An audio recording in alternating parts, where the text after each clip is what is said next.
Stealth aircraft aren't invisible. They never were. They're just harder to see on radar. But there's one thing they cannot hide at all: heat. Every stealth jet in the sky, no matter how advanced, is constantly glowing in infrared. The faster it flies, the brighter it gets. The harder it turns, the hotter it becomes. So here is the real question. If radar struggles to detect stealth aircraft, why can't we just track them by heat? Why isn't every stealth fighter immediately spotted the moment it takes off? The answer is more complicated than you think. But it starts with a simple fact. Physics doesn't care about stealth coatings. Physics doesn't care about angular shapes. Physics only cares about energy.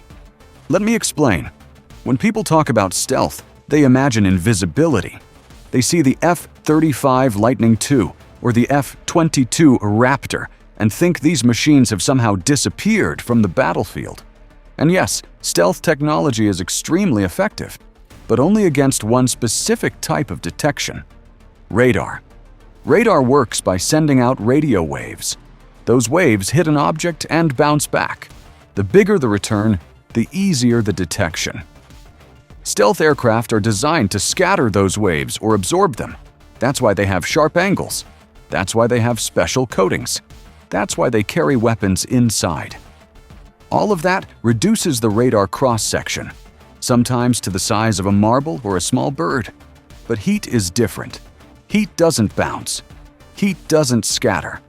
Heat radiates. And radiation cannot be turned off. It can only be managed. So here is the first thing you need to understand. If something moves fast through the air, it heats up. Air might feel invisible and harmless to you right now. But at high speeds, it becomes a physical problem. A real problem. When a jet flies at hundreds or even thousands of kilometers per hour, it's not just moving through air. It's slamming into it. Every molecule of nitrogen and oxygen hits the aircraft's surface. That collision creates friction. And friction creates heat. This effect is called aerodynamic heating. And it doesn't require combat. It doesn't require afterburners. It doesn't even require supersonic speeds. Just regular flight is enough to warm up the skin of a fighter jet. At Mach 0.8, which is typical cruising speed for many fighters, the leading edges can get warm to the touch. At Mach 1.2, the nose and wing leading edges can reach 70 to 80 degrees Celsius. At Mach 2, which aircraft like the F-15 or MiG-31 can achieve, temperatures climb above 100 to 20 degrees Celsius on the nose and intakes. Now, imagine that hot object flying through the upper atmosphere. At 30,000 feet, the outside air temperature is often minus 40 or even minus 50 degrees Celsius. That is an enormous temperature difference, a difference of nearly 150 to 200 degrees. In that environment, a stealth fighter doesn't look invisible. It looks like a glowing ember on a black sheet of ice. And that glow is exactly what infrared sensors are designed to see. But aerodynamic heating is only half the story. The other half is the engine. Jet engines operate at extreme temperatures. Inside the combustion chamber, temperatures can reach 1,700 degrees Celsius or more. Even after the hot gases pass through the turbine and exit the nozzle, they are still over 600 to 800 degrees Celsius. That exhaust plume stretches behind the aircraft for dozens of meters, sometimes hundreds of meters, depending on the engine and altitude. That plume is incredibly bright in the infrared spectrum. You cannot hide it. You cannot absorb it. You can only try to shape it, cool it, or mask it. Engineers have worked for decades to reduce heat signatures. On the F-35, the engine is buried deep inside the fuselage. The exhaust nozzle is shaped to flatten the plume and mix it with cooler outside air. On the B-2 Spirit bomber, the engines are mounted on top of the wing to hide the exhaust from ground-based sensors. On the Russian Su-57, they use flat nozzles to spread the heat and reduce infrared visibility. On the Chinese J-20, the engine nozzles are designed with serrated edges to create better mixing. But here is the truth. None of these solutions remove heat. They just move it around. They try to delay detection. They try to reduce contrast. But the heat always escapes, and modern sensors are getting very good at finding it. This is where infrared search and track systems come in, IRST for short. Unlike radar, IRST does not emit anything. It sends out no signals. It makes no noise. It gives no warning. It simply watches. And what it watches for is heat. Think of radar like shouting in a dark room and listening for echoes. Every shout reveals your position. Every ping can be detected. IRST is different. It's like standing in that same dark room with night vision goggles. You don't make a sound. You don't turn on a light. You just look. And everything that is warm instantly becomes visible. That is what makes IRST so dangerous for stealth aircraft. Because stealth was designed to defeat radar, not passive thermal detection. And most stealth aircraft were designed 20 or 30 years ago, when infrared sensors were much less capable.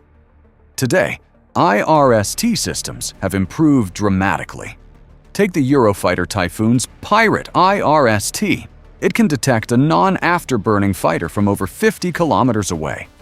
The Russian Su-35 and Su-57 use the OLS-35 and 101 KSV systems, which claim detection ranges of 80 to 90 kilometers for a supersonic target. The Chinese J-11 and J-16 carry IRST pods with similar performance. Even the F-35 itself has an advanced infrared system called AN/AAQ-37 Distributed Aperture System.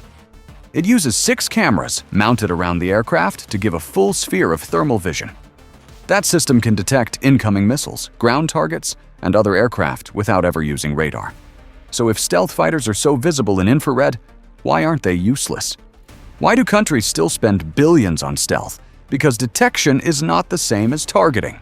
This is where most people misunderstand the entire concept.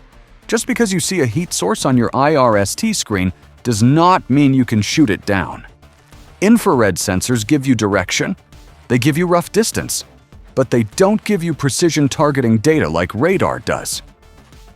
To launch a radar-guided missile, you need accurate range, speed, heading, and altitude.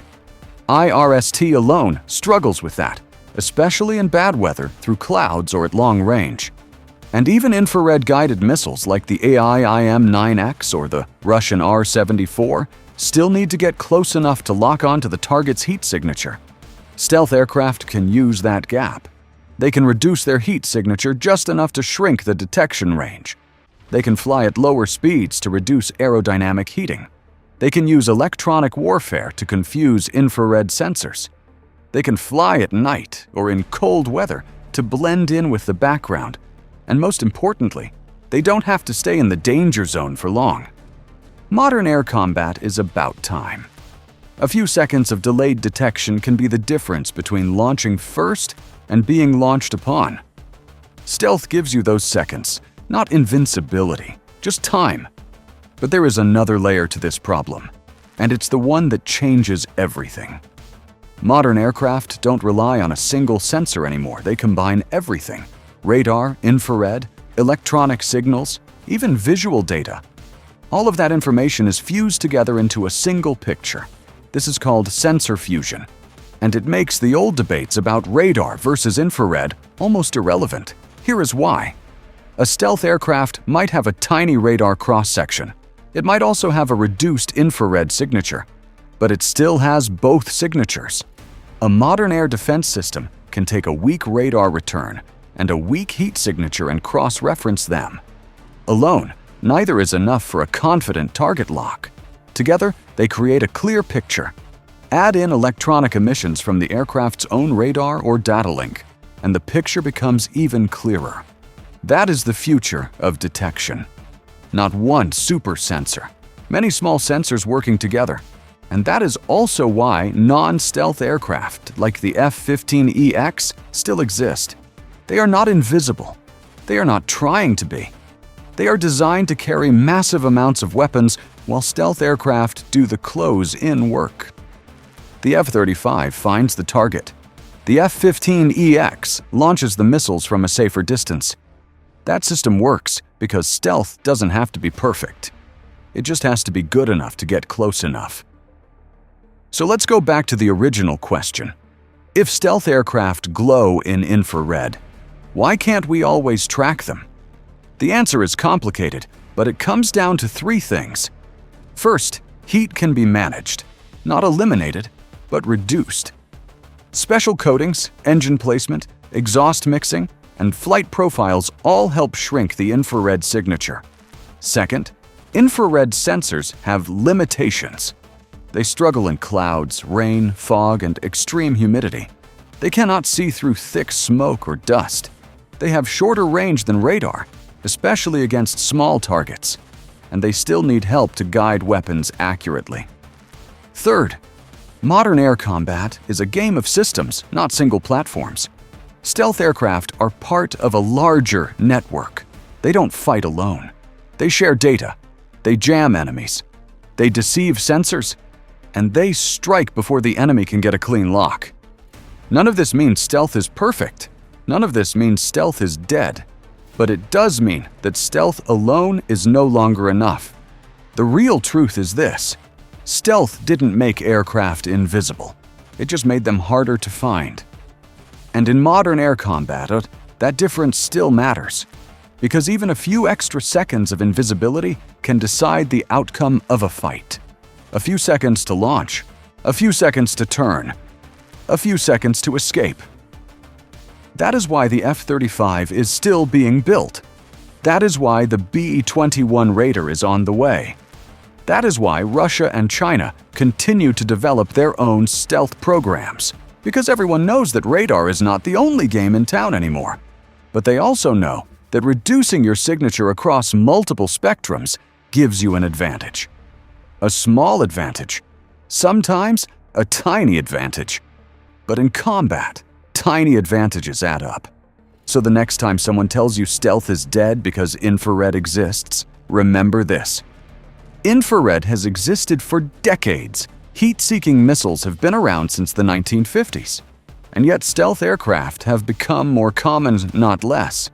Because engineers have learned to work with physics instead of fighting it. They can't eliminate heat, but they can push it, shape it, delay it, and hide it long enough to win.